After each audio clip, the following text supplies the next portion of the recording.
Hi. It's just going to be me, I think, that will speak and ask the questions. No, I'm just kidding. I'm very glad, when we were speaking with CZ and his team a couple of weeks ago, we didn't know what happened the last 2 weeks. It's becoming more interesting. It seems there was a lot of overwhelming response that people wanted to come and hear. But I don't think CZ needs any introduction. But essentially today, CZ and I would like to, and obviously ask you to come up. But before then, the discussion of crypto for the past 2.5 years has been upfront for most of the regulators because most of them have no idea what it is. And the key difference is that in crypto, in Indonesia, the majority of users are young people that don't have much income, but they have been the one that has the most enthusiasm about crypto. So the discussion today, hopefully with the discussion with CZ today, we can have more enlightenment on what crypto plays a role in society and how should we look forward on the role of crypto for today's society, especially for Indonesia. But perhaps best everyone can give a round of applause to CZ, the CEO of Binance. CZ, please come up.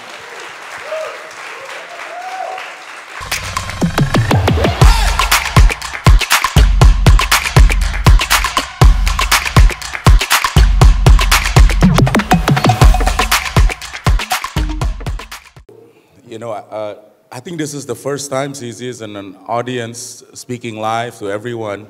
And thank you for doing this in Bali. You just arrived this morning. And how was your first impression of Bali? Well, I've been to Bali many times, so. But what did you think so far today, especially given the G20 and the activities? Was it harder to get in?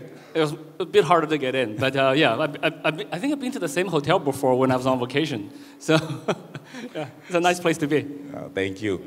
So there were a lot of prepared questions that I cannot ask, but now I can ask, right, to you many of these questions. Sure. Because I know it's top of mind for everyone, and the way I do this, the best way is just ask direct. Is that okay? Sure, anything goes, yeah. I can imagine which questions will come up. Yeah. So maybe I'll ask first, just crypto overall. What's going on in the industry today? Because in my mind, it feels like the 2008 great financial crisis. I think that's probably an accurate analogy. I think we just seen another very big player going down. A few months ago, there was Luna, 3 Arrows. Luna was big, 3 Arrows was smaller, and then with Celsius, Voyager, they're even smaller. But then FTX is big. So with such a big player going down, I think we're seeing $30–40 billion of value that's in FTX valuation that was before that they raised that. Plus quite a few $billion of user funds that's kind of gone. So with this type of events happening, it's devastating for the industry. So a lot of consumer confidence is shaken, and I think basically we've been set back a few years. Now regulators rightfully will scrutinize this industry much harder, which is probably a good thing, to be honest. I think now, before the regulations are much more focused on KYC and AML, I've always been saying, look, you got to focus on the exchange operations. So business models, proof of reserves, where the user funds. So I think we'll come into a lot more scrutiny on those fronts. But actually, that's good for the industry. So having that setback, short term is very painful for a lot of retail investors. That's on FTX, etc. But we feel that pain. But longer term, I think this is another wake-up call to say, hey, look, we're in a new industry. There's a lot of risks, and we need to learn how to deal with those risks and how to build a much healthier industry.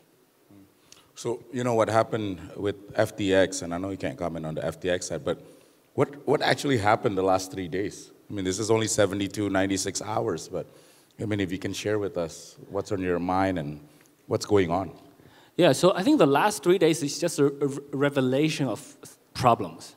The problems were there way longer, right? So like this problem wasn't created in the last 3 days. So basically, we have an exchange, well, FTX is misappropriating user funds. They were taking user funds to do other things. I think the trigger was like a week ago. There was a CoinDesk article. And then my team says, well, hey, CZ, we still have this, we still have a lot of FTT coins. Like, what? Should we sell it? Sure, why not? So the next day, there was a big transaction reported by Where Alerts saying that like $580 million US worth of FTT was transferred to Binance.com. And my team's like, CZ, this is our transfer. I was like, well, really, you sure? He's like, yeah, he's sure. And should we be, like there was discussions in the community, and should we be transparent about it? It's like, yeah, sure, we should be transparent about it. And then he said, CZ, you should write a tweet, because we don't, like what we call the interns, our PR team says, we don't really know how to write this particular one. This is quite sensitive. So I was actually just going out to meet two of my friends, who actually also came to Indonesia now.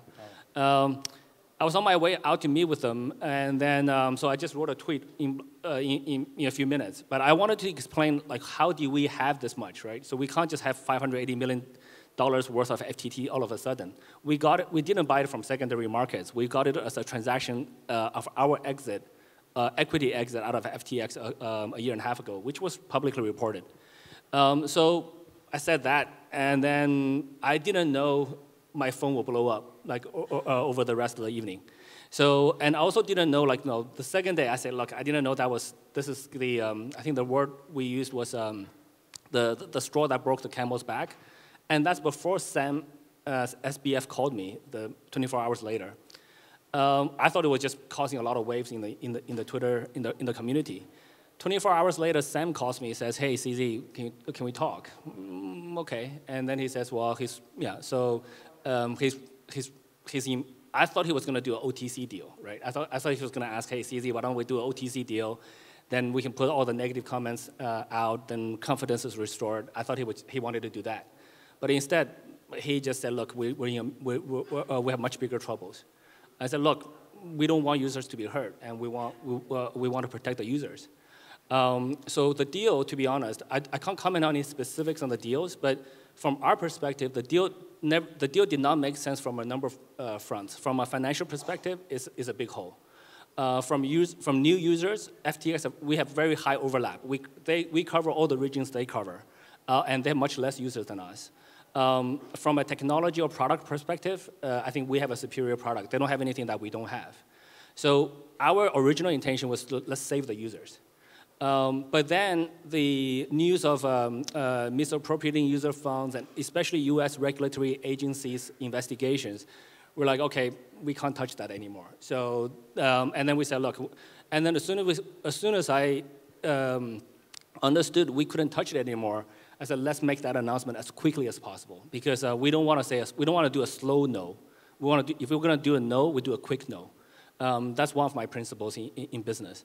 So then this way we don't drag on for a long time, and then we also remove any uncertainty or doubt in the community, because as you can see, when the deal was going on, the deal was happening, the crypto was dropping. Uncertainty is actually worse than negative news. So when the news is out, everybody knew, okay, this is where we are. So we said, look, let's announce it as quickly as possible. So we announced it. And then after we announced it, I've been trying to keep quiet to the extent possible. So I didn't appear on any TV interviews, et cetera.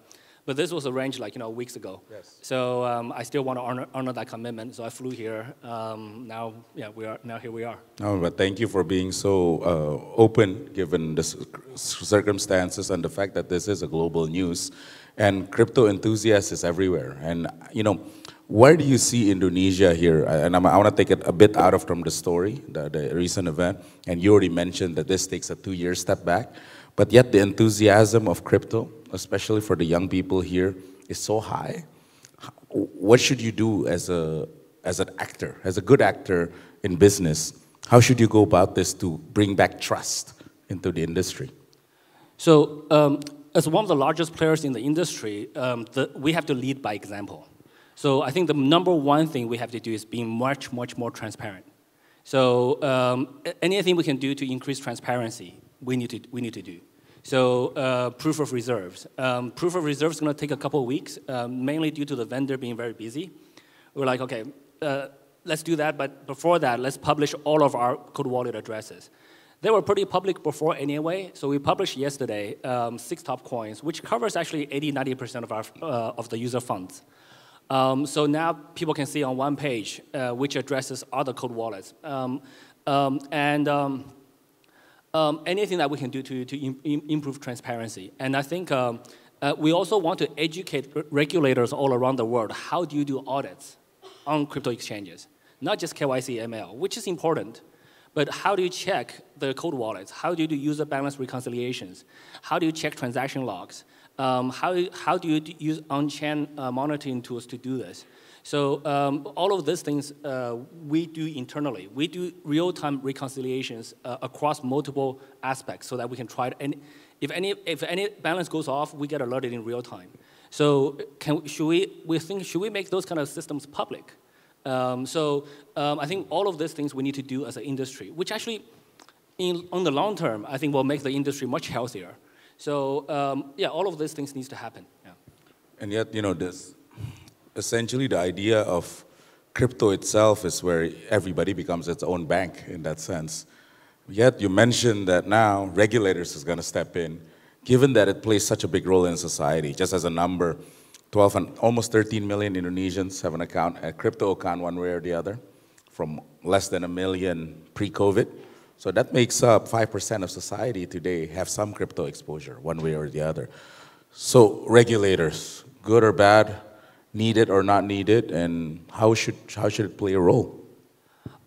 Yeah, I think there's 2 topics there. Number one is I think regulators are definitely needed. I don't think our society is advanced enough to live in a world without rules. So once we have rules, then that's what regulations are. Somebody have to make some rules. So, but doesn't mean all the rules are good. It doesn't mean all the rules are bad.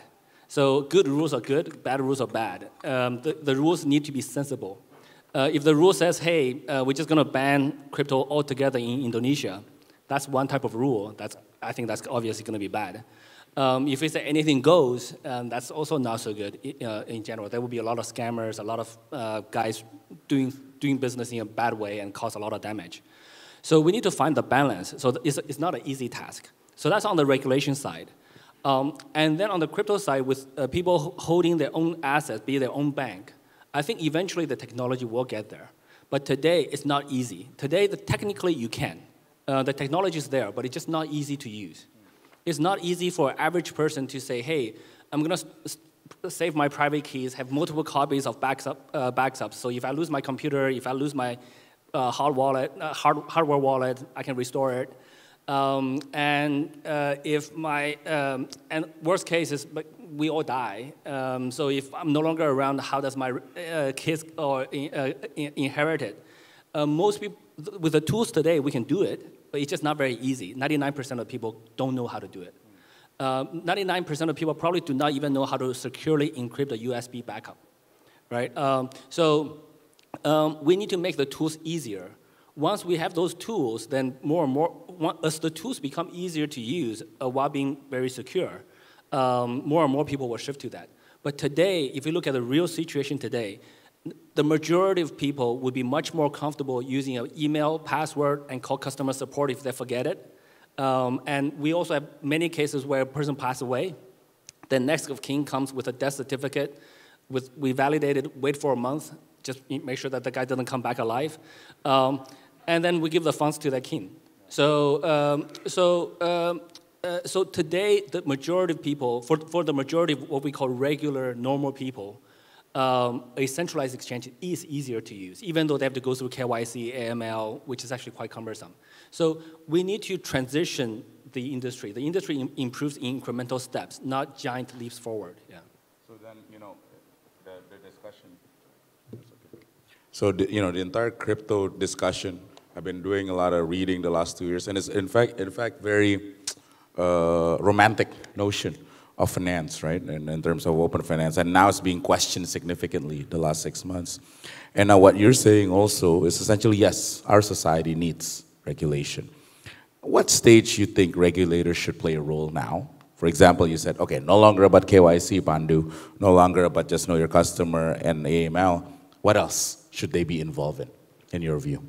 Oh, I think obviously, just as things playing out, the next thing that all regulators are going to be very interested on is how account balances, right? So reserves. So I think that's absolutely going to be like where the focus is for the next little while, which is right. We learn from our mistakes.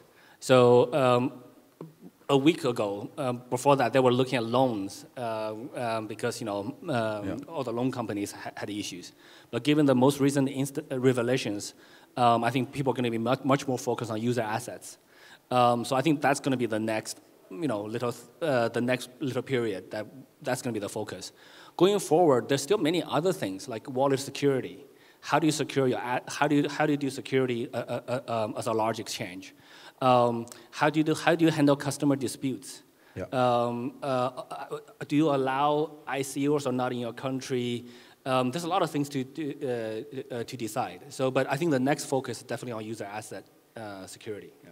And I think that's probably top of mind for regulators today is to figure out, okay, what are my key priorities, especially for 2023, looking at crypto, because it is now accepted as an asset class. So in a way, what's your view, the role of Binance and yourself as a CEO looking at all this? I think Binance, well, there's many parts of Binance. I think I'm much more involved on the Binance centralized exchange. So as an exchange platform, we are the platform to provide liquidity to other projects or users in the ecosystem. So we view ourselves as an infrastructure provider for other people to access crypto. So we should be very neutral. We should be very secure. We should be very compliant. And also we should also be easy to use. So we should protect our users as much as we can. So that's the role we play as a centralized exchange. We also invest heavily in decentralized DeFi projects, etc. There, we're much more of an investor supporter type of role. Binance Labs invested in about 150 projects so far, and the portfolio has done really well. So there we're like, we have a group of projects that we are usually a minority investor. So we don't drive them. We give them some. We just fund, and like some projects, we just give them funding. There's no equity. There's no even tokens involved. We just fund them for them to do something stuff that's useful. I got this advice from a senior leader in the early days of Google. He said, look, Google provides a number of infrastructure services people don't even know about. The time that you have on your phone is most likely synced with a Google time server. Google provides that for free. When you look up a website, when you type in a website URL, the DNS lookup is most likely done by the Google 8.8.8.8 DNS server. It's free. So Google provides a number of infrastructure services here and there for free. People don't even know about it. His advice to me is like, you should just provide tools for people to use the ecosystem. So that's kind of our goal and our philosophy that we're trying to learn and copy. So Google's philosophy is, in the IPO is do good, right? That's one of the philosophy of Google. Is there a philosophy you can share about Binance? Yeah, we also have a two-word thing in Binance, just protect users. Yeah. So, I think, moving forward 2023, geopolitics, whatever is happening today in the world, in China, and now, obviously, recently in your industry, what do you see the trend in 2023, top of mind for you and for the crypto industry? I'm not very good at predicting trends. If at the beginning of 2021, I would not have said NFTs or GameFi. At the beginning of 2020, I would not have said DeFi. At the beginning of 2017, I would not have said ICOs. But no, 6 months later, all of those things happened in each of those years. That's right. So looking forward is very hard to predict. So we just have to wait and see. We need to wait to see what's taking off and then try to help it. So for example, today, I don't know what metaverse really means, and I don't think anybody really knows. It's a hard word, but nobody knows what it really looks like. But if a platform actually in the metaverse space actually takes off, getting users, we should support it, right? So we should we should help them any way we can. If they need investments, if they're launching tokens that needs liquidity, we should list it. So we need to identify. We're looking for trends. We're not predicting ones. And in your view, in your industry, it seems as if consolidation is the big play. Is that true, or is it something else going on? I think today is definitely consolidation, especially given that FTX just went down. So they're like the fourth or fifth largest exchange in the world. So now they're gone. So now there's definitely consolidation. In a bear market, we see severe consolidations, and also with FTX going down, we will see cascading effects, right? So I think BlockFi is now bankrupt again. And I think Voyager deal is going to be, I don't know what's going to happen there. FTX won the bid, but for $1.4 billion, but obviously they won't have the money to pay for that. So they will probably have a second hit. A few other projects going to be in similar situations. And I think it will take a couple of weeks for most of them to come out. So there will be, so right now there's definitely consolidation. Yeah, and when you mentioned this, I have probably 3 quick questions and I think we're done. There's a big step back because of what happened with FTX. It may take 2 years. There's a lot of things actually relying on platforms such as yours. You mentioned about metaverse and everything else. Will you see innovation slow down this next couple of months? And is people simply just becoming risk-averse in the industry? I think innovation is hard to measure that way. I think most of the builders are still building.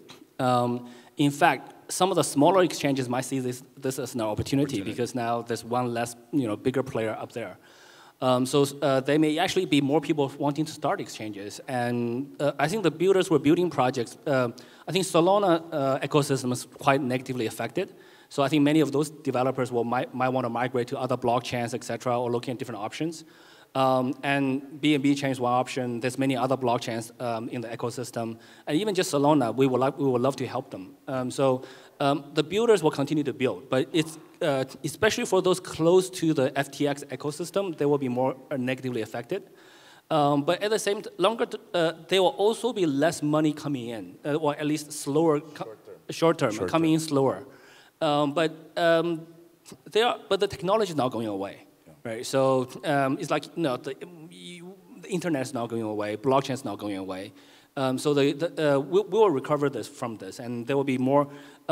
In a decentralized industry, when one player goes down, it causes a lot of pain, but other players will come in very quickly and feel it. And those new players that feel it will be stronger ones, right? So there'll be more competition. So the market takes care. The market will heal. The market will heal itself.